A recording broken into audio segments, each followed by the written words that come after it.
Hello dear viewer, welcome to the build! Have you ever started something thinking, well, it's not going to blow my mind, but I can make it decent. And then, as you progressed through the task, it actually blew your mind completely, because that's what happened here. I cannot at the moment express how well this relatively simple idea works, with 3 or 4 different mods working together like they were meant for each other. And the SKALD is, simply put, a duelist type of a warrior with a lot of shouts and some spellsongs, which are somewhat powerful spells with long casting times, and you pay for them in stamina instead of magicka, which is of course perfectly balanced. Combines agility of light armor with masterful swordplay, excellent block and parrying with the aforementioned forms of magic. Shouts heal him and have a high chance of having their cooldown reduced at random to 3 seconds. Power attacks and defeating a foe will also reduce the cooldown for him, so depending on the circumstances you can rely on shouts a lot or be forced to play it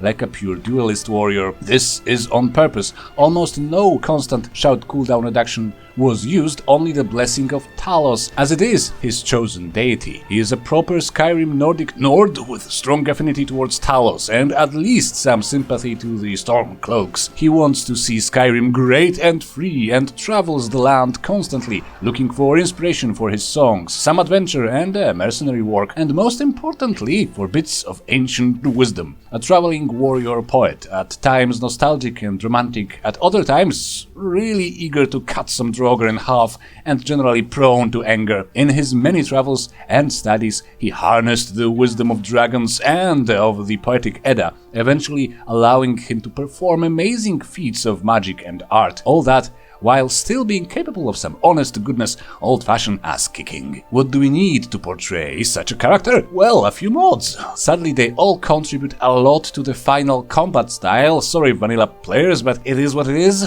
We have Vokrii, obviously. Its speech perks are going to play a major role, healing you when you shout, allowing you to reduce shout cooldown with each power attack, of which you will perform great many. And the 100 speech perk will grant you a chance of completely removing a cooldown right after shouting. Then we need the similar effect on 2 of our items, the deep breath effect from Summermyst. We also use the perfectly balanced effect of the Stormbringer from this mod. Its effect changes depending on your currently equipped shout. It can yield some rather powerful results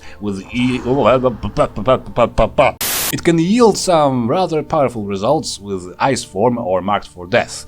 More on that later. Then we have Wintersun, Faiths of Skyrim, as we want to worship Talos properly. Talos will eventually grant you the ability of cutting the remaining shout cooldown in half when you slay an enemy. So now you have a few random dice rolls for cooldown reset and 2 different ways of removing it actively, and your weapon is attuned to your shouts, so I guess you can use this fellow as a basis for a tongue build too. Last but not least, we have Bards Reborn, Student of Song. This is essentially an upgrade to good old Become a Bard mod. It will eventually grant you the ability to learn a few spell songs. These are spells granting you and your allies some rather powerful buffs for a long time, but they require an instrument and a few seconds to cast. This is supposedly a balancing feature, but mostly you can just play some tunes between fights and make all the bandits hear boss fight music.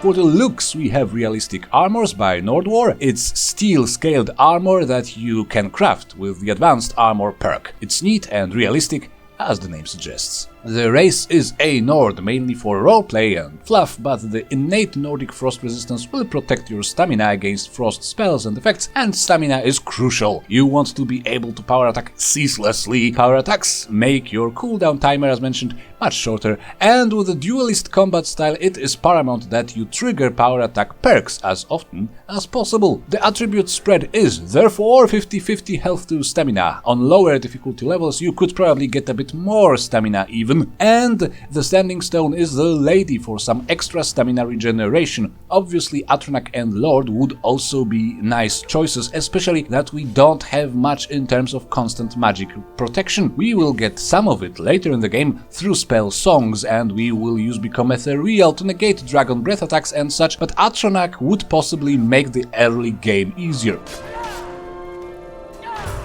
Now for the skills, we need one-handed block, light armor, speech, enchanting and smithing. Combat skills and speech have all the relevant perks unlocked, and we can still complete the build at level 48, so a bit less work than usual. Nice. In one-handed we take everything a sword fighter might need, all the power attack perks and all the sword perks and victory rush at the top. Victory rush will eventually replenish your stamina by 100 points when you slay an enemy, and that's awfully useful when you need to power attack at all times. As always, Valorous Charge, Disarming Slash and Crater Maker were used as much as possible to knock enemies to the ground with forward power attacks, disarm them with sideways power attacks, and deal extra damage. Furious Strength adds extra damage to your power attacks depending on your current stamina. So with the Tonal Harmony perk in speech, it is best that you shout as often as possible, thus healing your stamina. In block, we take pretty much everything except Torch Bash and Elemental Protection. Every other perk is going to be useful and rather amazing. Quick Reflexes, for obvious reasons. Dragon Tail, giving you a chance to knock down and disarm an enemy whose power attack you interrupted. Mocking Blow, reducing incoming damage Mocking Blow, reducing incoming damage from an enemy you bashed against, which is a very defensive combo with overpowering Assault in one-handed, which reduces the damage from enemies you hit with a sword. These effects stack and can, in the best case scenario, reduce incoming damage by 35%. Perfect for this combat style, which can at times struggle in defense department for the lack of a shield. Weapon block should be taken early, as always, when you don't use a shield. And yes, obviously we use shield charge with no shield. I know, I've been doing it all the time lately, I'm having fun, okay? We will use slow time quite frequently, and shieldless shield charge is much easier to execute in slow mode, so there is some little synergy around it, at least. I would usually skip Stoneheart, it makes you immune to stagger when you keep your guard up. It's more useful to slowly moving tanky characters, but at least I realized, despite the description, it's not just stagger from power attacks and bashes, but also from hostile variants of the Unrelenting Force shout. Kinda neat against the Draugr. In light armor, again, just take everything that might be relevant to the combat style, so all the mobility perks on the right hand side and the entire middle branch, maybe even a matching set, in case you don't have that many fortified smithing items and potions, or want to wear some lower grade armor. This guy does look great in the Nord Scout armor from the Anniversary Edition. It is purely optional for a crafting build, and so is Keen Senses, which allows you to benefit from all the other light armor perks without a helmet. This is pure aesthetics, I just wanted to finally wear a Nordic circlet, and I have nothing smart to say about it. Because of how much we want stamina and stamina regeneration, we badly need the agility perk, ASAP. It will stack with Lady Stone and the Bardic Knowledge power, and Bob is your uncle. War Dancer will make you deal 20% extra damage as long as you have not taken an unblocked hit in last 10 seconds. This is neat with Furious Strength, which improves your damage output depending on your stamina. It means that your peak efficiency is at the beginning of a fight, when your stamina bar is full and you have not been hit yet. So use slow time to avoid hits easily, and with Victory Rush, focus on taking down the weakest enemies first, so they die easily, restoring your stamina easily. This will keep your peak efficiency going on for longer. Which is of course what she said. Oh, sorry, this is not a Dibella build.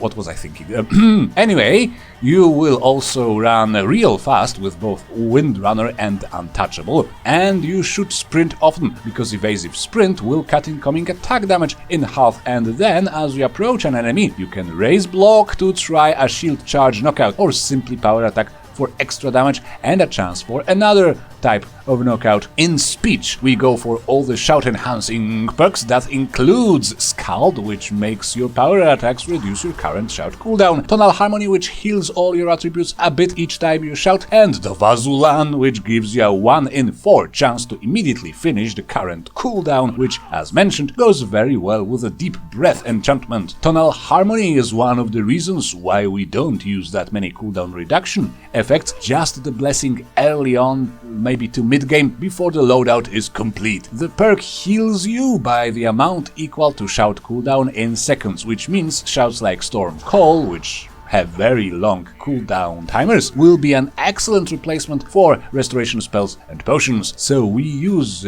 full or almost full cooldown, and then we try to remove it by power attacking, defeating enemies, and by random chance. And it wouldn't be a proper Belisaurus build without some crafting. Smithing needs advanced armors, this way we can reach armor rating cap somewhat easily, and enchanting needs weapon and armor enchanter at least. Extra effect would make this build unbearably overpowered, just boring to play. Don't do that. I used an extra slot for an extra enchantment anyway.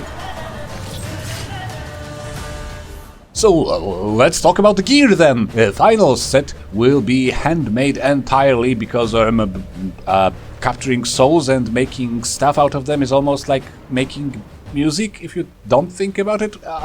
We have a Sword of Stormbringer, fortify one-handed on the gauntlets, regenerate stamina on the boots, twice deep breath on armor and circlet, recharge weapon on the necklace, link health and stamina on the ring, and windfall on the wanderer's loot. It seemed like a neat little idea to have a lucky loot, and since the Wanderer's Loot from Bards Reborn is a wearable enchantable item, why not put Windfall on it? With full enchanting, Enchanter's Elixirs, and a Spellsong of the Enchanter, you should be able to make it heal around 130 points of all three attributes. It's a small 3% chance per second for that healing, but in my experience it can be quite helpful when you need it the most. We have the rare and hard to obtain enchantment linking health and stamina, giving a buff equal to the quarter of one attribute to the other. This is OP but rather rare, still perfect for the build. Our sword is so goddamn important, I decided to use the next slot for the recharge weapon effect, so I never have to think about recharging that sword again. I went for deep breath twice. I can't do the maths, but with the Vazulan you can almost chain shout every other fight with these odds of instant cooldown removal. Believe it or not, with the Lady Stone and perks and bardic knowledge we still need some extra stamina regeneration. We sprint, power attack, and power bash pretty much all the time. Spellsongs also cost stamina instead of magicka, so anything and everything that can be done for some extra stamina regeneration